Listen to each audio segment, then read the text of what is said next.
রবকে চিনেন, রবকে চিনেন, চিনবেন একদিন, বুঝবেন একদিন, সেদিন সময় পাবেন না, ছাড় পাবেন না। এই দিন দিন নয়, আরো দিন আছে। এই দিনই নিয়ে যাবে সেই দিনের কাছে, যেই দিনে আপনার কেউ সহযোগী আপনাকে করতে পারবে না, যেই দিন কেউ আপনাকে সাহায্য করতে পারবে না একমাত্র আল্লাহ ছাড়া, ঠিক না? يوم لا تملك نفس لنفس شيئا والأمر يومئذ لله।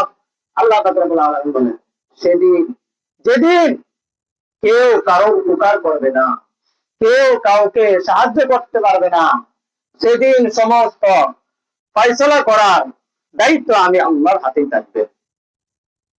আপনি সন্তানদের জন্য এত কিছু করতেছেন, আল্লাহকে ভুলে গিয়ে সন্তানদের জন্য এত কিছু করতেছেন, এই সন্তান আপনাকে সাহায্য করবে না। যদি আপনি সন্তানকে ভালো মানুষের মতো মানুষ বানাইতে পারেন, দুনিয়াতে থাকবে, আপনি যদি কবরে চলে যান, সে আপনার জন্য দোয়া করবে, দান সৎকার করবে, সে ইবাদত করলে ওই ইবাদতের পরিমাণ সওয়াব আপনার কবরে যাবে।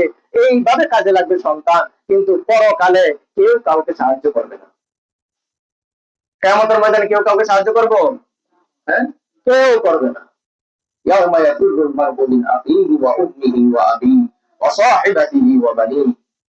সন্তান থেকে বাবা মা পলায়ন করবে, বাবা মা থেকে সন্তান পলায়ন করবে, ভাই থেকে ভাই পলায়ন করবে, স্বামী স্ত্রী পরিচয় থাকবে না, কেউ কাউকে পরিচয় দিবে না। সেদিন আপনি কি করবেন একটু ভেবে দেখেন, একটু ভেবে দেখেন, সেদিন আপনি কি করবেন, কি অবস্থা হবে। সূর্যটা মাথার উপরে থাকবে, জমিনটা তামা হয়ে যাবে, জমিনের গরমের তাপে মাথার মগজ গুলা বাতের মারার মতো টকবক করতে থাকবে। সেদিন কি অবস্থা হবে, যে